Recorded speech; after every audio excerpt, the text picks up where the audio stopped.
Olá a todos. Hoje nós vamos conversar sobre alguns pontos, mas antes de começar eu gostaria de fazer uma observação sobre este livro aqui, certo? Que é o seguinte, este livro aqui, ele é um livro que ele é baseado em muita pesquisa, certo? Até as pessoas que reclamam sobre este livro aqui especificamente que a gente está falando, atestam que tem uma pesquisa magnífica aqui dentro. Ou seja, eu trabalho de muitos anos, provavelmente muitas décadas, ok? Mas tem algumas pessoas que reclamam o seguinte: poxa, Afonso, esse livro aqui, o cara mostra que dentro do cristianismo, como a gente conhece hoje, tem muito paganismo. Pessoal, vamos lá, fazer um ponto aqui para o pessoal que ficou um pouco incomodado com isso. É o seguinte, número 1, tem um item que se chama Páscoa, certo? É uma celebração que a gente celebra todo ano, chama Páscoa. Em inglês, a Páscoa tem dois nomes diferentes. No Brasil, em português, a gente só chama de Páscoa. Mas em inglês tem um nome que se chama Passover e tem um nome que se chama Easter. Easter, que é a Páscoa que o pessoal celebra no Brasil, do ovinho de Páscoa, do coelho que bota ovo, etc. tal, ela é 100% um costume pagão. Desculpa, quem não gosta de saber a verdade vai ficar incomodado, mas a verdade é, a Páscoa que é celebrada nas igrejas, certo? Que obedece a data da Páscoa pagã, é a Páscoa do ovinho da Páscoa, é a Páscoa dos pagãos, é o Easter, certo? Na Bíblia, a Páscoa correta se chama, o pessoal traduz para o inglês como Passover. O nome da Páscoa correta, na verdade, é Pessar, certo? Pessar é a Páscoa bíblica. Então, assim, quando o autor do livro ele diz o seguinte: existem muitas coisas pagãs dentro do que a gente chama de cristianismo hoje, eu não posso dizer que ele está errado. Pelo contrário, eu concordo com ele. Então, vamos pegar outro ponto aqui. Natal. Natal não tem uma passagem na Bíblia que fala para a gente celebrar o Natal. Nenhuma. 0 passagens. Certo? Então a pessoa fala: pô, Afonso, o cara diz que dentro do cristianismo tem muito paganismo. Pessoal, sério, só cego não vê, certo? Só cego não vê. Quem se incomoda com uma coisa dessa, desculpa. Aí o pessoal fala: não, mas o Natal é importante, etc. Com certeza é importante para os pagãos, certo? É uma parte foi agregado a uma religião aí cheia de mistura que o pessoal aceita. Mas a verdade é, a gente tem que ter um pouco de discernimento para ver as coisas, certo? E quando alguém aponta o dedo pra gente e diz assim: ó, você tá errado em tal situação, você pode ter um chilique ou você pode analisar, porque, pessoal, todos nós erramos em algum momento, certo? Por falta de conhecimento, por outras tantas coisas. Então, assim, hoje eu vou falar sobre um tema aqui importante, mas eu gostaria de colocar mais algumas observações. Por exemplo, mais uma observação aqui, tá? De sexta-feira, pessoal, teve acho que umas 500 pessoas que entraram novas no canal por causa dessa série deste livro aqui. De sexta-feira, eu tento colocar vídeos mais relacionados à Bíblia. E quando eu coloco vídeos relacionados à Bíblia, muitas pessoas se sentem um pouco escandalizadas, no sentido de que: ah, Afonso, mas isso não é igual ao paganismo que a gente aprendeu na igreja. Pois é, neste canal aqui a gente não ensina o ponto de vista pagão da Bíblia, a gente ensina o ponto de vista israelita. O ponto de vista israelita é recuperar as raízes israelitas que nós temos, certo? A maioria das pessoas podem dizer que não tem raiz nenhuma israelita, só que elas não sabem quem que foi o tataravô delas. Ou seja, né, você percebe? A história foi ocultada de muitas pessoas. Então a gente tenta recuperar as raízes israelitas. Bom, então assim, o ponto de vista que eu tento colocar é um ponto de vista israelita, seja dessa Bíblia aqui, que é o verdadeiro nome, ou seja da Bíblia da Sefer, que são traduções com um ponto de vista mais israelita, certo? São perfeitas, são traduções muito boas, no sentido de que assim, elas buscam o original, certo? Não tem nada aqui diferente do original, mas a ideia é recuperar as raízes hebraicas israelitas do povo que entende, que está sendo chamado pelo Criador nesse final dos tempos, certo? Pois bem, um outro ponto aqui que eu gostaria de levantar sobre esse livro é o seguinte, vamos lá. Um outro ponto, antes da gente entrar no principal.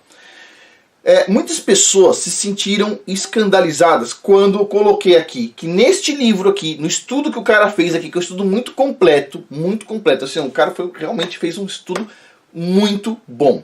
Tem pessoas que pegam trechos desse livro aqui e falam o seguinte: ah, isso aqui vai contra a Bíblia. Pessoal, só uma observação. Este livro não foi feito para ser lido por trechos. Por exemplo, tem um capítulo inteiro aqui que ele fala o seguinte, ó, em tal conhecimento o pessoal acredita nisso, o pessoal da maçonaria acredita em tal coisa, o pessoal não sei o que acredita em tal coisa. Tudo confirmando a mesma visão. E ele coloca no final do capítulo, eu não concordo. Ele coloca, eu não concordo. Ou seja, ele apresenta o conhecimento, ele não está te removendo o conhecimento, ele está apresentando como se fosse um relatório, e ele diz, eu não concordo por tal e tal motivo, por tal e tal passagem bíblica. Então você pegar um parágrafo desse livro aqui isolado, tipo, sim, você pode achar coisas que não fazem sentido, mas se você ler o livro como um todo, você vai ver que ele foi muito bem redigido e assim, é muito interessante. Pessoal, a gente tem uma pequena interrupção. Então, continuando aqui, uma das coisas que deixaram as pessoas assim escandalizadas com relação a esse estudo aqui, que é um bom estudo inclusive, foi a questão do cara colocar que uma das pedras fundamentais, ou a pedra fundamental da religião pagã dos anjos caídos, foi o que a gente chama de monogamia, certo? E assim, eu gostaria de colocar uma observação aqui, certo? Que é o seguinte, vamos lá, vamos por partes. Todo mundo sabe que eu sou casado com uma esposa só, certo? Então, vamos por partes aqui. Deixa eu colocar o meu ponto de vista. Meu ponto de vista é o seguinte, o que me deixa mais horrorizado na sociedade de hoje é que a sociedade de hoje se diz monogâmica e ela é poligâmica, no sentido não bíblico, e a gente já vai falar sobre isso. Então assim, olha, quando você casa e cria um vínculo indissolúvel entre o homem e a mulher, ponto. Não é porque o governo te deu um papel depois que você se divorciou, etc, tal, que o papel chegou lá em cima e alguém lá de cima, no céu, assinou dizendo que tá ok. Não é isso, certo? O governo pode falar o que ele quiser, só que o casamento é indissolúvel, ponto, ok? Pois bem, então você tem lá um homem e uma mulher, eles se casam, um casamento indissolúvel, bíblico, para todo sempre, certo? Indissolúvel, e aí eles fazem o divórcio. Pois bem, eu sou contra as pessoas se separarem? Resposta, olha só, se existe um problema muito grave entre o casal, eles podem se separar, eles vão se separar fisicamente, cada um vai pro seu lado. Só que eles continuam casados, ok? Não existe quebra do vínculo. O que existe é, não aguento mais olhar para esse cara, tal, vou morar para lá, ele mora para colar. Beleza. Mas continuam casados. Ponto. Ok? Então aí a pessoa casa, tal, divorcia e ela continua casada. Ela não sabe, ela pensa, as pessoas pensam que o governo tem um fax que ele manda lá pro céu e lá no céu alguém assina e beleza, tá tudo certo o divórcio aí. Não existe isso. Pois bem, então ela continua casada. O governo diz que não, mas lá no céu continua casado. Pois bem, aí essas pessoas vão lá e casam de novo, certo? Isso é poligamia, certo? Ou seja, pessoas que têm múltiplos parceiros em relação... ou seja, a pessoa está casada com um, mas casa com outro, que depois se divorcia de novo e casa com outro, etc, tal. Tem pessoas, eu conheço colegas que, tipo assim, a esposa tem um filho de 3 pessoas diferentes. Tipo assim, isso é poligamia. Isso é poligamia. O cara vai lá, a pessoa é casada, depois casa de novo, tem outro filho com outra pessoa, etc. Tal. Isso é poligamia, ok? Isso não é bíblico. Isso não é bíblico. É antibíblico no sentido de que são múltiplos relacionamentos ali, múltiplas pessoas se juntando numa bagunça que não tem tamanho, ok? Então a monogamia dos anjos caídos cria essa poligamia, ok? Que não é um casamento patriarcal onde tem um homem com múltiplas esposas, ok? E essas múltiplas esposas, cada um em um quarto diferente, elas não têm relação entre elas. Esse negócio de pessoas na mesma cama, etc, tal, isso chama orgia ou suruba. Isso é uma coisa grega, dos caras que criaram a monogamia, ok? Suruba, essas coisas, é coisa grega, coisa dos caras que obrigaram a monogamia, ok?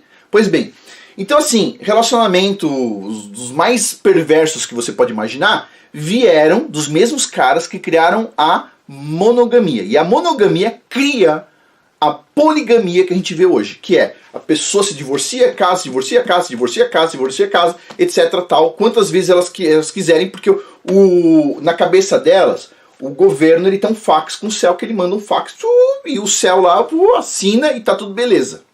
Não é assim que funciona, tá? Então assim, esse é um ponto. Então, O casamento bíblico, ele é um casamento que o termo não é poligâmico, tá? O termo é poligenia, que em inglês, eu não sei em português, é P-O-L-Y-G-Y-N-Y, polygyny. Polygyny poligenia é quando um homem tem múltiplas esposas, cada um no seu quarto diferente, certo? Que convivem, etc, tal, para fazer comida, etc, tal, para educar as crianças, mas cada uma num quarto diferente, ok? Agora, eu sei, as pessoas se sentem incomodadas com isso. Por quê? Porque isso faz parte de uma cultura de destruição. As pessoas que estão aí nesses casamentos loucos aí, poligâmicos, onde tem várias pessoas divorciadas se juntando, etc, tal, isso faz parte de uma cultura de destruição da força do homem, ok? Da família, etc, tal, da família patriarcal. Ponto. Então, assim, vamos por partes ainda.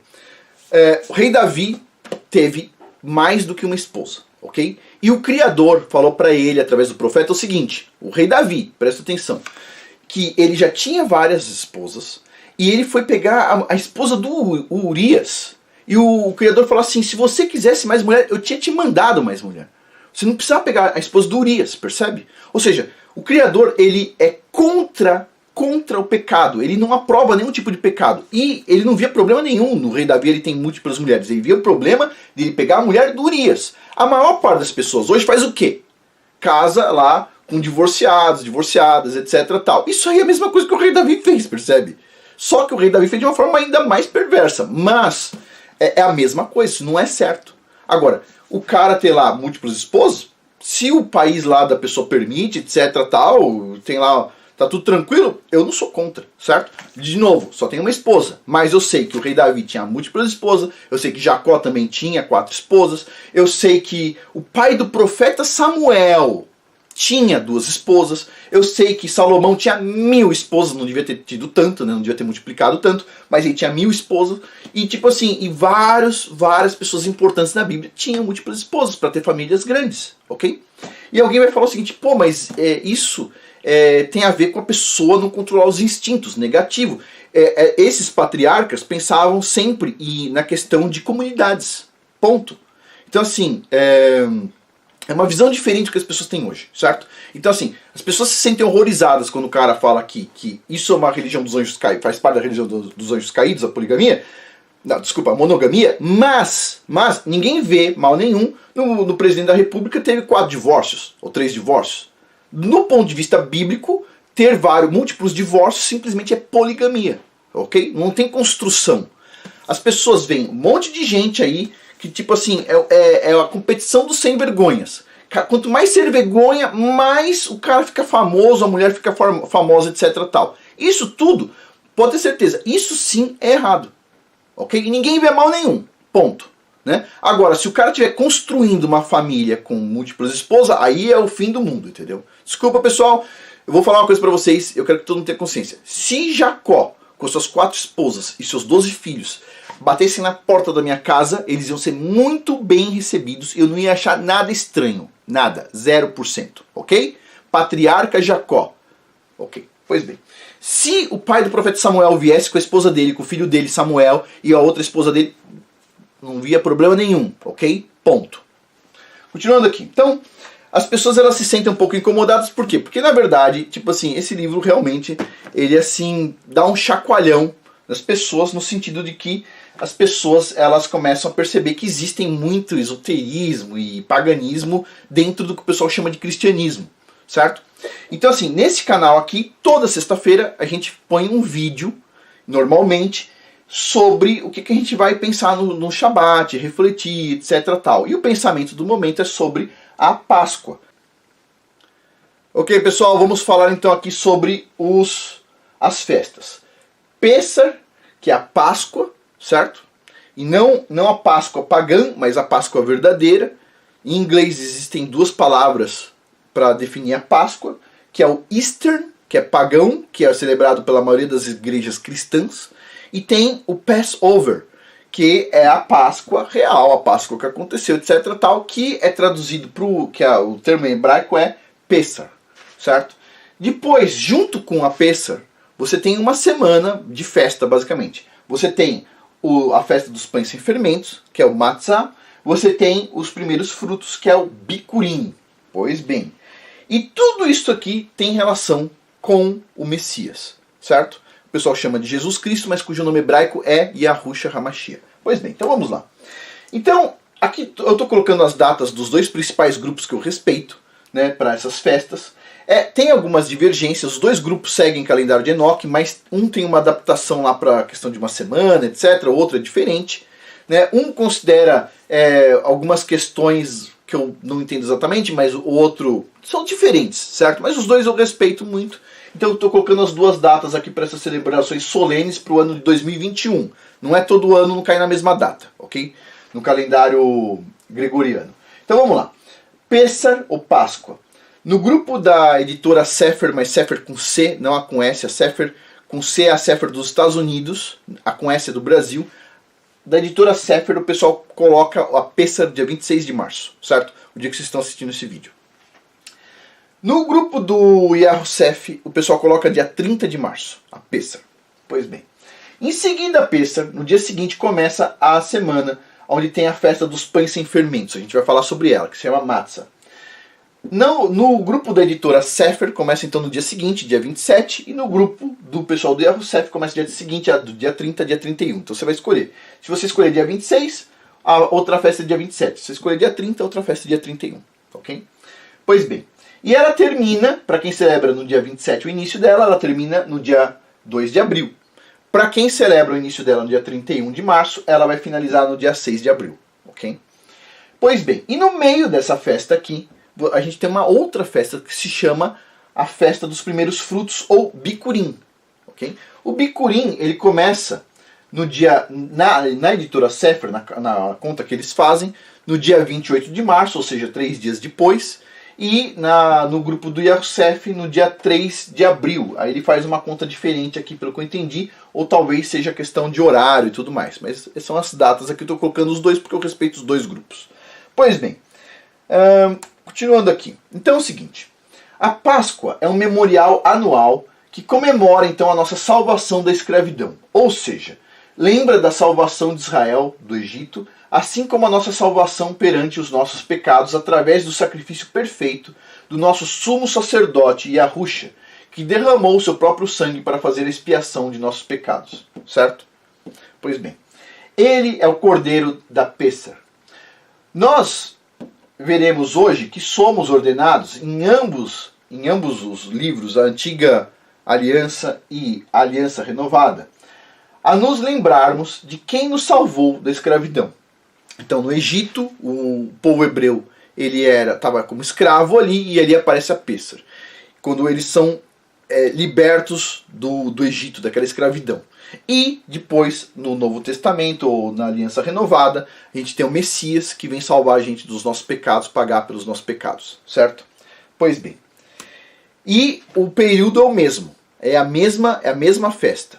Então vamos lá, a gente vai ler aqui o texto, basicamente, vocês vão entender muita coisa. A gente vai ler o texto do Antigo Testamento, a Torá primeiro. Então vamos lá. Êxodo capítulo 12, começando no versículo 14. Esse dia, que dia? A Pêssar, tá?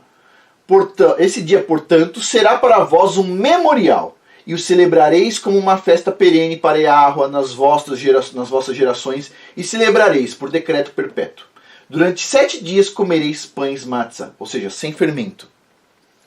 Desde o primeiro dia tirareis o fermento das vossas casas, pois todo o que comer o fermento, algo fermentado, desde o primeiro dia até o 7º, essa pessoa será eliminada do povo de Israel. No primeiro dia tereis uma santa assembleia, e no 7º dia, igualmente, uma santa convocação. Nenhuma obra se fará neles, nem no primeiro dia, nem no 7º dia não se trabalha, certo? Da festa. Cada um deve comer... continuando. Nenhuma obra se fará neles, e vós preparareis somente o que cada um deve comer. Celebrareis, portanto, a festa dos pães sem fermento, porque foi nesse mesmo dia que eu tirei os exércitos de Israel do Egito. Vós observareis esse dia por todas as vossas gerações, porquanto é um decreto perpétuo. Então assim, a Páscoa, ela começa, o Pêssar, ela começa num dia à noite, e no dia seguinte, já de manhã, já começou a festa dos pães sem fermentos, ok? Então, você também pode já estar com tudo pronto, é lógico, na Páscoa, na Pêssar, para essa festa aqui. Você deve estar com tudo pronto. Então você não vai, naquela semana, você não vai se alimentar com nada fermentado. Então, para quem assistir meus cursos de fermentados, nada de chucrute, nada de pão fermentado, nada de nada fermentado, ok? Nada de kefir, nada de nada fermentado, ok? Uma semana. Pois bem, continuando aqui. No primeiro mês, ao 14 dias do mês, à tarde, comereis pães ázimos até 21 do mês à tarde. Ponto. Por 7 dias não se ache fermento algum nas vossas casas, porque qualquer que comer pão levedado, esse será cortado da congregação de Israel, tanto peregrino como natural da terra. Nenhuma coisa levedada comereis. Em todas as vossas habitações comereis o quê? Pães ázimos, pães sem fermento. Pois bem. Chamou, pois, Moisés todos os anciãos de Israel, e disse-lhes: Ide e tomai-vos cordeiros segundo as vossas famílias, e imolai a Páscoa. Então tomareis um molho de isopo, embebeloeis no sangue que estiver na bacia, e marcareis com ele a verga da porta e os 2 umbrais, mas nenhum de vós sairá da porta que... deixa eu ver aqui. Da porta da sua casa até pela manhã. Porque Yahweh passará para ferir os egípcios. E ao ver o sangue na verga, nos batentes, né, da porta em ambos os umbrais, Yahweh passará aquela porta, e não deixará o destruidor entrar em vossas casas para vos ferir. Portanto, guardareis isto por estatuto para vós e para vossos filhos para sempre. Quando, pois, tiverdes entrado na terra, que o Senhor vos dará, como tem prometido, guardareis este culto. E quando vossos filhos vos perguntarem: que quereis dizer com este culto? Respondereis: este é um sacrifício da Páscoa de Yahweh, que passou as casas dos filhos de Israel no Egito, quando feriu os egípcios e livrou as nossas casas. Então o povo inclinou-se e adorou. E foram os filhos de Israel e fizeram isso, como Yahweh ordenara a Moisés e Arão, e assim fizeram. E aconteceu que à meia-noite o Criador Yahweh feriu todos os primogênitos na terra do Egito, desde o primogênito do faraó, que se assentava em seu trono, até o primogênito do cativo que estava no cárcere, e todos os primogênitos dos animais. E o faraó levantou-se de noite, e ele e todos os seus servos, todos os egípcios, e fez grande clamor no Egito, porque não havia casa em que não houvesse um morto. Então o faraó chamou Moisés e Arão de noite, e disse: levantai-vos, saí do meio do meu povo, tanto vós como os filhos de Israel, e ide servir ao Criador de vocês, o Criador dos céus e da terra, Yahweh, como tendes dito. Levai também convosco os vossos rebanhos e o vosso gado, como tendes dito, e ide, e abençoai-me também a mim. E os egípcios apertavam ao povo, e apressando-se para lançá-los da terra, porque diziam: estamos todos mortos, morreu os primogênitos, né? Ao que o povo tomou a massa, estavam fazendo um pão, e o pão ali, no caso, não fermentou. O pão, para quem fez o curso lá do sourdough, sabe que o pão ele demora muito para fermentar naturalmente, né? Então eles não deixaram fermentar, o povo pegou a massa, e antes que ela levedasse, antes que ela fermentasse, e as amassadeiras, então, atadas em seu vestido sobre os ombros. Fizeram, pois, os filhos de Israel conforme a palavra de Moisés, e pediram aos egípcios joias de prata, e joias de ouro e vestidos. E o Criador Yahweh deu ao povo graça aos olhos dos egípcios, de modo que esses lhe davam o que pedia, e despojaram os egípcios. Assim viajaram os filhos de Israel de Ramsés a Sucote, cerca de 600.000 homens de pé, sem contar as crianças. Também subiu com eles uma grande mistura de gente, e em rebanhos e manadas uma grande quantidade de gado. Bom, e cozeram os pães ou os bolos ázimos, ou seja, não fermentados, da massa que levaram do Egito, porque ela não se tinha levedado, porquanto foram lançados do Egito e não puderam deter-se, nem haviam preparado comida. Okay? Ora, o tempo que os filhos de Israel moraram no Egito foi de 430 anos. E aconteceu que ao fim de 430 anos, naquele mesmo dia, de forma muito precisa, todos os exércitos do Criador Yahweh saíram da terra do Egito. Esta é uma noite que se deve guardar Yahweh, deve-se guardar o Criador, porque os tirou da terra do Egito. Esta é a noite onde devemos guardar Yahweh, que deve ser então guardada essa noite por todos os filhos de Israel através de suas gerações. Ou seja, inclui todo mundo. Pois bem, continuando. Então, você tem a Páscoa, certo? A libertação do Egito. E aí vem o pão, os pães sem fermentos. Então, o pão sem fermento ele é conhecido como o pão da aflição, o pão da humildade e da pressa. Nós somos ordenados a comer o pão sem fermento para nos lembrarmos do pão que os nossos ancestrais comeram quando saíram do Egito com pressa. Também somos ordenados a comer este pão e a beber vinho em memória da morte de Yahusha, o Messias, que as pessoas conhecem como Jesus Cristo, mas cujo nome hebraico é Yahushua HaMashiach. Então, eu vou pegar 3 trechos aqui do Novo Testamento, certo? Da Aliança Renovada, e vamos dar uma verificada nisso.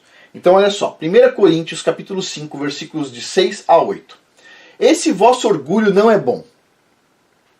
Não sabeis que um pouco de fermento faz com que toda a massa fique levedada, fermentada?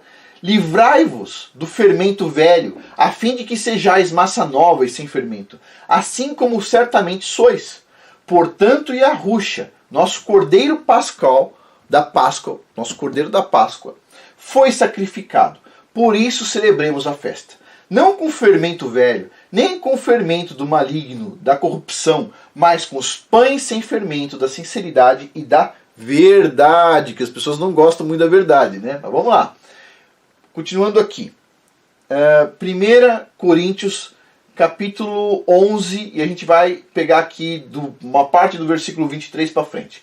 E Yahusha, na noite que foi traído, tomou o pão e logo após haver dado graças, o partiu e disse: isto é o meu corpo, que é dado a vós. Fazei isto em memória de mim.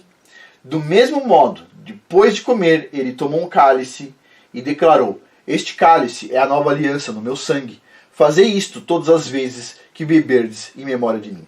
Portanto, todas as vezes que comerdes deste pão e beberdes deste cálice, proclamarás a morte aqui do Criador, até que ele venha. Pois bem, então vamos lá. Vamos fazer uma reflexão aqui. O Messias, ok? Yahusha, ele celebrou a Páscoa, ok? Ele usou o pão sem fermento, ele usou o vinho lá na Páscoa, certo? Ele celebrou a Páscoa. Tudo bem? Pois bem. E, bom, o que a gente pode fazer como bom seguidor dele? Celebrar a Páscoa também. Lembrando que, não só lá da libertação dos escravos no Egito, como lembrando dele também, certo? Que nos livrou da escravidão dos pecados, né? Então vamos lá. E seguindo tudo, encontraram conforme Yahusha lhes havia predito e prepararam o quê? A Páscoa. Ele organizou, pediu para os apóstolos irem na frente e organizaram a Páscoa.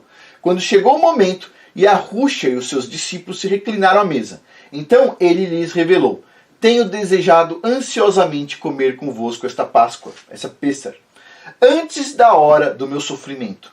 Pois vos afirmo que não a comerei novamente até que ela se cumpra no reino de Yah. Pois bem, o Messias, ele morreu na Páscoa e ressuscitou no 3º dia, ok? Ou seja, na festa dos Bicurim, dos primeiros frutos, 3 dias depois da Páscoa, ressuscita quem? O Messias. Na festa do quê? Dos primeiros frutos. Ele foi o primeiro fruto. Ele cumpriu ambas as solenidades, pois foi o cordeiro do sacrifício da Páscoa, foi a primícia também da ressurreição dos mortos. Ele foi o primeiro a ter a ressurreição. Então, ou seja, ele vive de novo, ele é o primeiro fruto, ok? No Bicurim.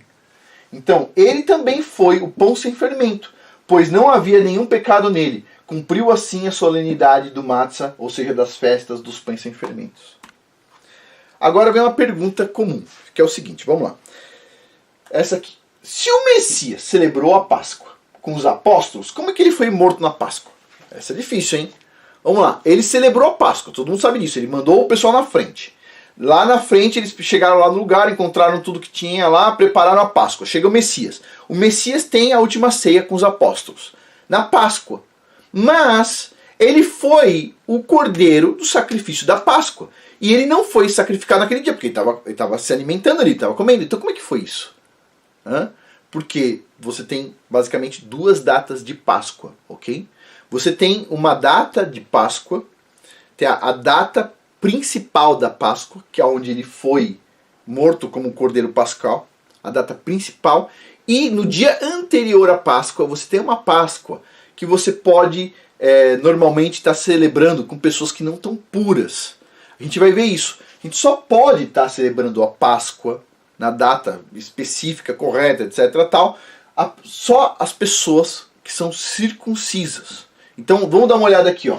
Êxodo capítulo 12. Vamos pegar a partir do versículo 43. Então Yahweh ordenou a Moisés e a Arão o seguinte: eis as leis para o sacrifício da Páscoa. Nenhum estrangeiro poderá comê-la. Entretanto, o escravo comprado, depois de ser circuncidado, terá direito de comê-la também. O residente temporário e o assalariado estrangeiro, ainda que circuncidado, dela não comerão. Há de se comer numa só casa, e não levareis dessa casa nenhum pedaço da carne. Não quebrareis osso algum. Toda a comunidade de Israel fará. Se algum imigrante estrangeiro habita contigo e quiser celebrar a Páscoa para Yahweh ele terá que se circuncidar todos do sexo masculino de sua família. Então poderá participar. A mesma lei se aplicará ao natural da terra e ao prosélito, o estrangeiro residente. Ou seja, só o circuncido que circuncidou a família inteira, ali no caso, pode participar dessa Páscoa. Então, quando a pessoa não tem a circuncisão, o que o pessoal fazia? Fazia uma Páscoa no dia anterior para esse pessoal aí, certo? Agora, na Páscoa, a data da Páscoa especificamente, então, é a data onde só tem ali as pessoas que estão circuncidadas, né? Todos os homens da família estão circuncidados. Pois bem, então continuando aqui. Então o Messias, ele fez a ceia no dia anterior, que também é considerado Páscoa, e depois no dia seguinte ele foi o cordeiro da Páscoa especificamente, ok? Pois bem. Vamos lá. Primeira coisa, então. As pessoas perguntam assim, mas Afonso, tudo bem, entendi tudo isso, etc, tal. As datas estão mais ou menos, você vai ter que escolher aí, eu não vou falar pra você o que é certo ou errado na questão de datas, porque tipo assim, tem vários grupos diferentes, com várias datas diferentes, e a gente tem que encarar isso como um memorial, a gente não vai conseguir recuperar, porque nem todo mundo se arrependeu ainda dos seus antepassados que fizeram muitos erros, a gente tem que se arrepender e tem que sentir amargura por eles terem errado, por eles terem ido contra o Criador. Por que a gente deve fazer isso? Adivinha? Por que você deve se arrepender dos pecados dos seus antepassados? Foi você que fez? Porque você é semente deles, ok? Você não quer que você, como semente, dê os mesmos frutos que eles deram, todos corrompidos. Você tem que o quê? Buscar, mostrar que, olha, eu estou tentando fazer o meu melhor, e a gente vai sempre o quê? Tentar não ser estranho para o Criador dos céus e da terra, Yahweh Tsevaot, certo? Então vamos lá, continuando aqui. Então a primeira coisa que eu posso indicar é o seguinte: limpe a sua casa e remova todo o fermento. Qualquer comida contendo fermento dentro da sua casa. Tira o fermento dentro da sua casa, ok? Enquanto você está removendo o fermento, você está procurando o fermento dentro da sua casa, você deve pensar em como remover o fermento da sua vida também, né? E quando a gente lê fermento, a gente está falando de pecado ou falsos ensinos. A gente tem que remover esse fermento da nossa vida, certo? Pois bem, então você foi lá, fez isso aqui, fez uma reflexão, você está tirando o fermento da sua casa, tirou tudo fora da sua casa. Pois bem, segunda coisa, faça o seu pão sem fermento, que representa o Messias, que ele era o pão sem fermento, pois ele não tinha nenhum pecado. Então assim, faça o seu pão sem fermento. Procura aí como é que faz isso, você vai fazer um pão sem fermento. Ele não vai crescer, não vai ficar bonito lá, fofinho, etc. tal. É o pão sem fermento, você vai fazer um pão sem fermento. Pois bem, compre um vinho ou um suco de uva.